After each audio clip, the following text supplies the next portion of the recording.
Assalamu alaikum. On February 14, 2019, a convoy of vehicles carrying security personnel on Jammu-Srinagar National Highway was attacked by a suicide bomber, which resulted in killing of 40 Central Reserve Police Force individuals.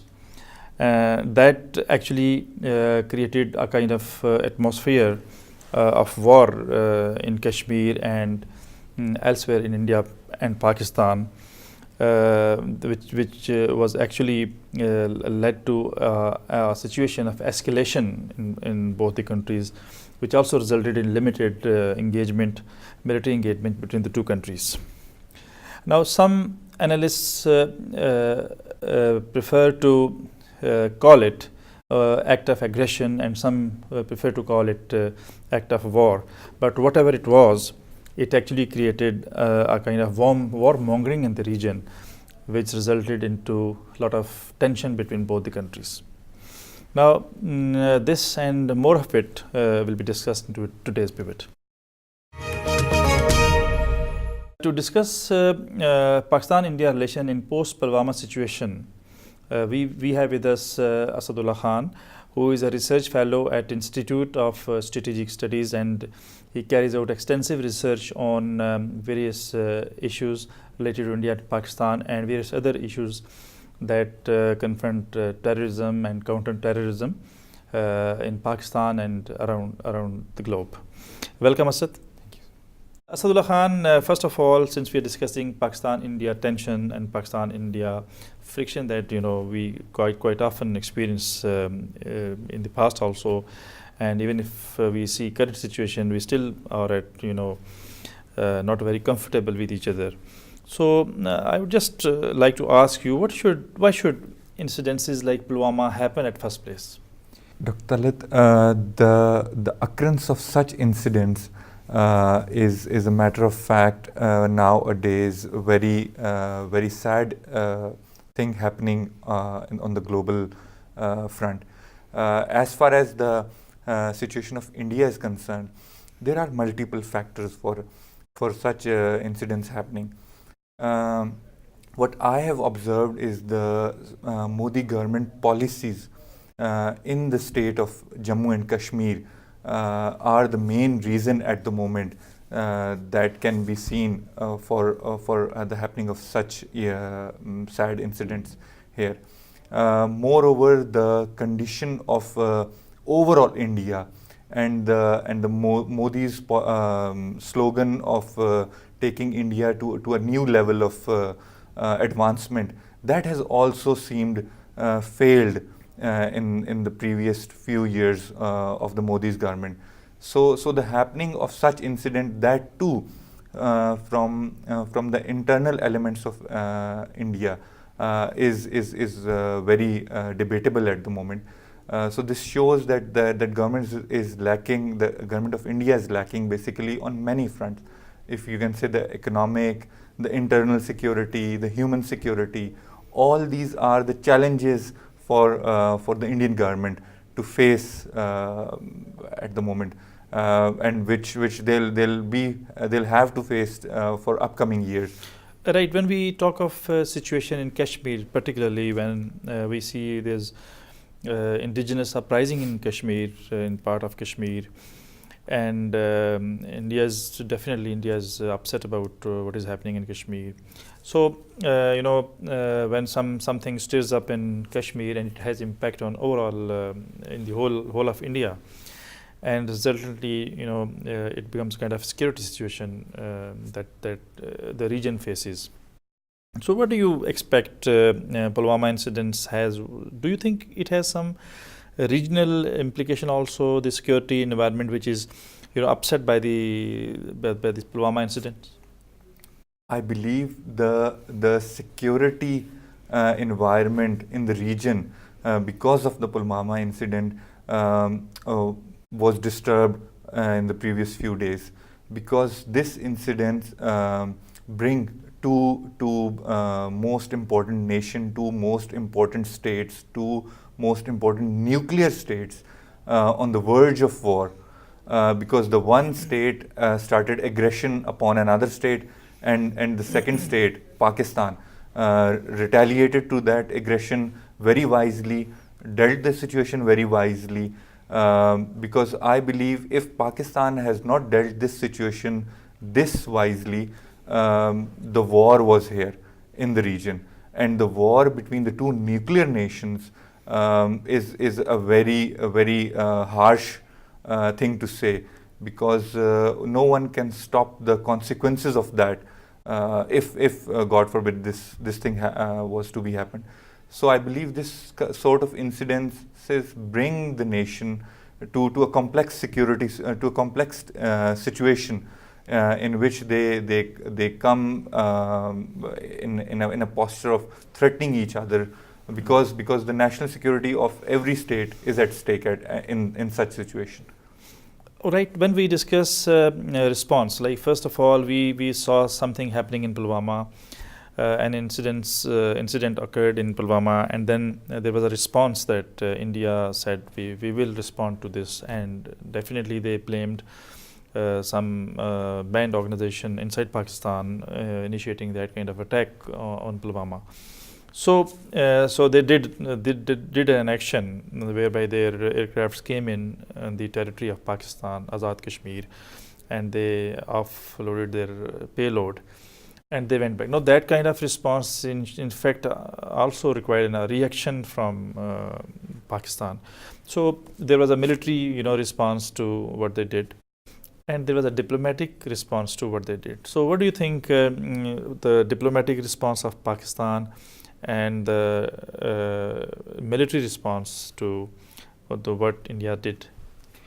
I personally believe the way Pakistan handled this situation is very appreciable.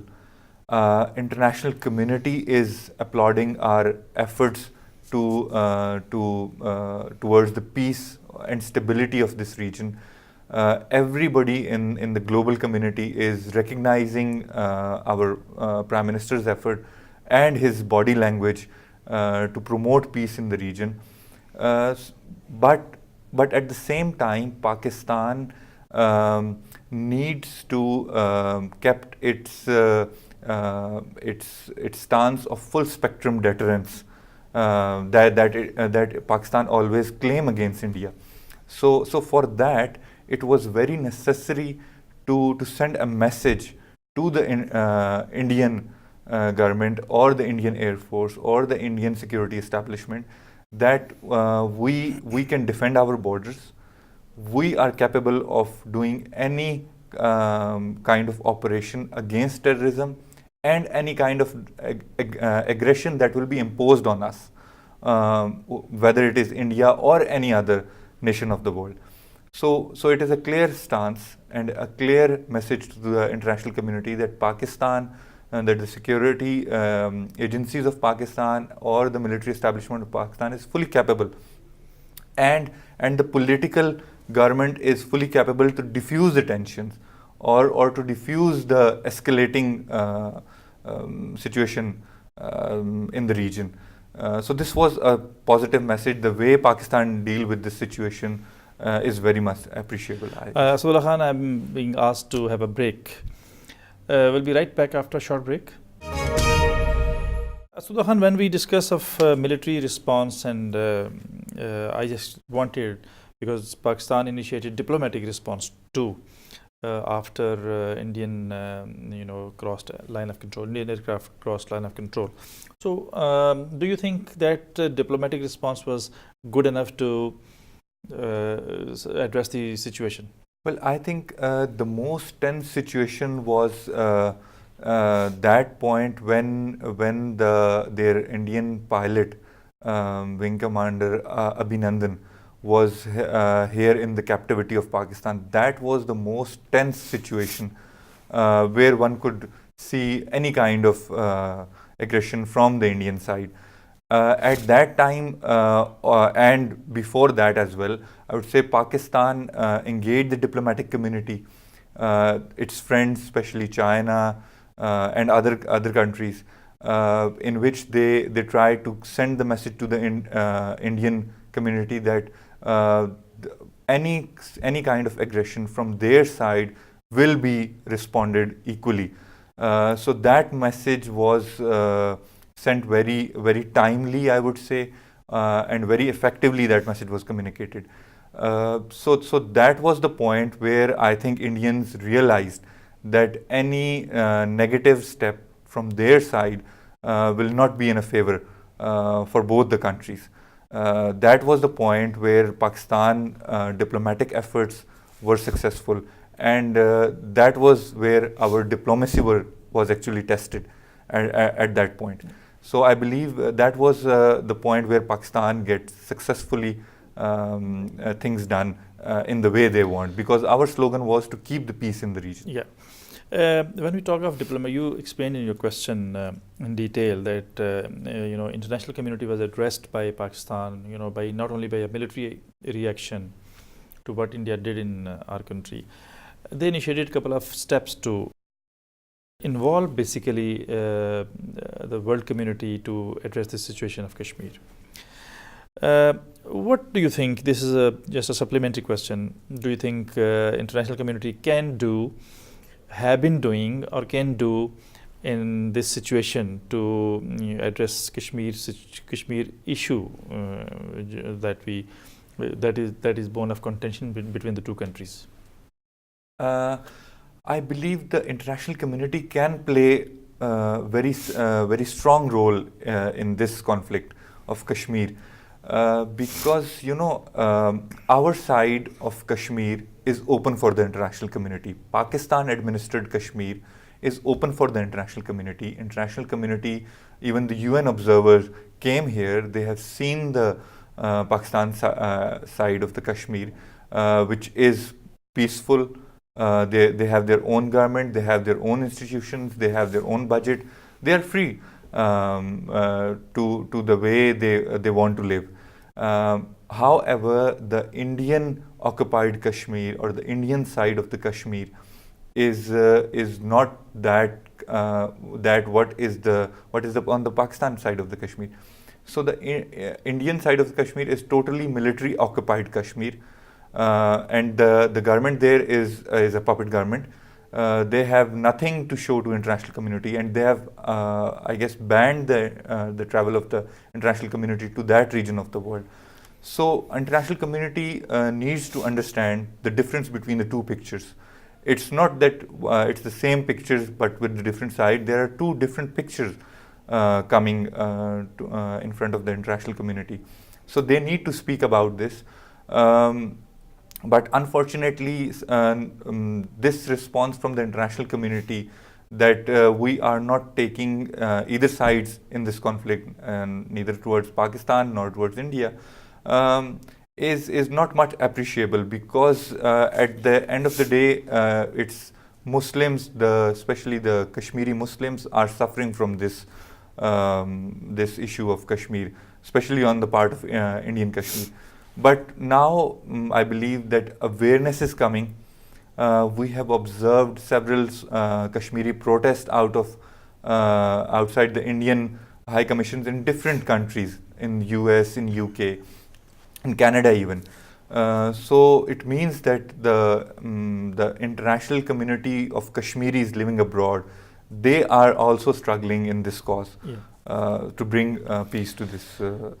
Asadullah Khan, we discussed about international community's role in resolution of Kashmir issue, or at least addressing some of the grave human rights violations that are being committed by Indian Army inside Kashmir.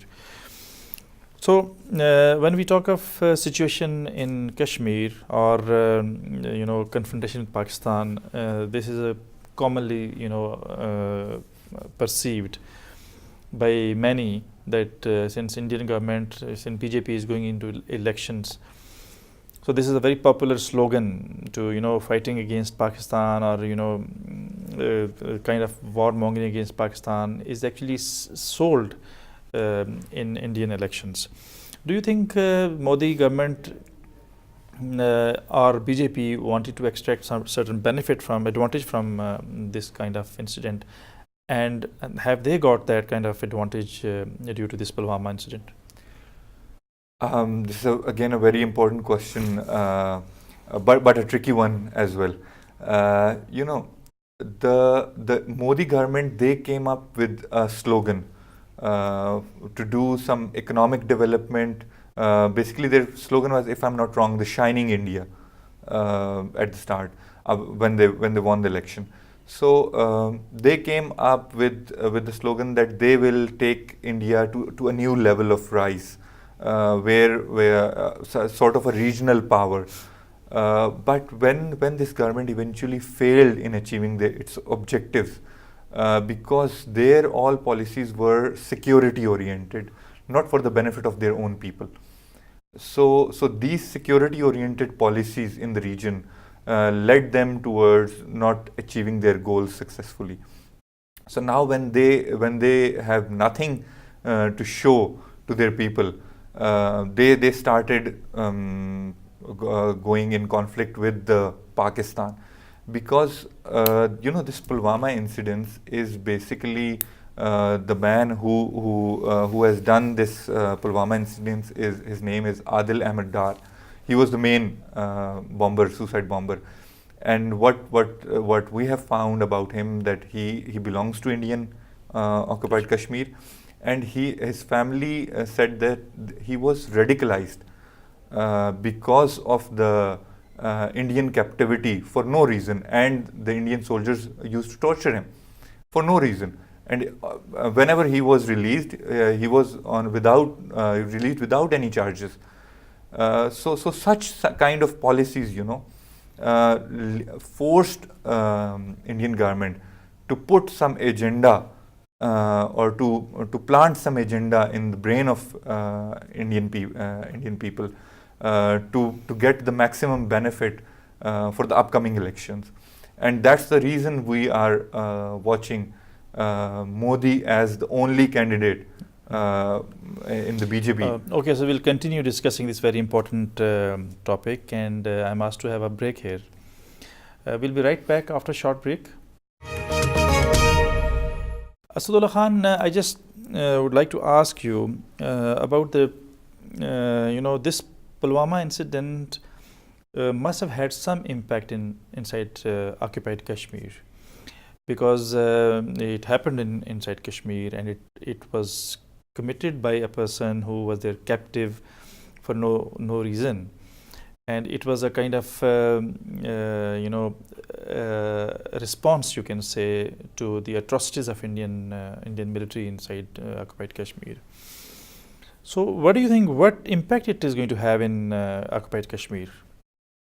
In the Indian occupied Kashmir, the problem is that India portrayed their struggle for freedom as a terrorist movement in the global world, and the global world has not, or the international community has not an access to the Kashmiri people in the Indian occupied Kashmir, so then they can know their narrative, like what is their stance here on this particular issue. So the internal picture of the Kashmiri people is not much clear at this point of time in the post-Pulwama scenario. But international community has realized that there is a problem going on in the Indian occupied Kashmir, which need to be dealt wisely, because such radicalization of individuals is a worrisome situation. Not only for India. These sort of radicalized individuals are a kind of threat for the whole international community as well. So saying that the international the Kashmiri community is suffering from lots of hardship at this point of time, and they are looking towards the international community help at this point of time, and it is the time for UN to come and rescue the people of Kashmir, because I believe it is too late still. This conflict is going from decades and decades, and loss of life is happening in this region. So until when this will be happening? This is the one side. Another thing is the Modi's policies of Hindutva in the Kashmir, because what Modi is trying to bring a demographic change in Kashmir by making it a Hindu majority state. So this is a worrisome situation as well, that the rise of policies of Hindutva must be stopped. This is a Muslim majority area. Everybody knows this reality. And converting this Muslim majority into a Hindu majority area for the strategic benefit must be stopped. Okay. Asadullah Khan, when we talk of international, we have talked about international community. We have talked about the Hindutva policy of BJP and Modi, and we have elections coming next month. So I think we should discuss some possibility, if there is any, of any kind of reconciliation between India and Pakistan. Well, I can see some sort of reconciliation in the post-election scenario, but that too is dependent upon who is coming into power again. If BJP is coming into power again, they should have a lesson from their previous mistakes. Instead of going in confrontation with Pakistan again, they should work for the development of peace in the region. They should work for the development of their own people in the country. They should spend more in their country for the betterment of their people. Because if they will be promoting a sort of confrontation with Pakistan again, there is nothing left in this sort of confrontation. This is the loss of both the nation, both the states. Because at the end of the day, both the states are nuclear powers. And the full spectrum deterrence exists here in this region. They are equal powers. So the option of war is not here. The only peace must prevail in this region. So, Asadullah Khan, thank you very much. You joined my show and discussed very important India-Pakistan issue in post-Pulwama scenario. Thank you very much. Viewers, it is important to suggest that both India and Pakistan are nuclear armed countries, and war is no option. For the last 70 years we have been at war with each other, and peace must be given a chance. But India is a big country. India needs to realize that the solution to this problem is not through war, and they must sit down and carry out dialogue with Pakistan and resolve their outstanding disputes. And the most important is Kashmir dispute. International community, as is expected, has to play a very important role with regard to resolution of Kashmir issues. And the most importantly, Kashmir is not a political problem alone. In Kashmir, we have been witnessing for last 2 decades grave human rights violations, and international community needs to be alert to those human rights violations, and must help Pakistan and India to resolve their disputes and play their positive role.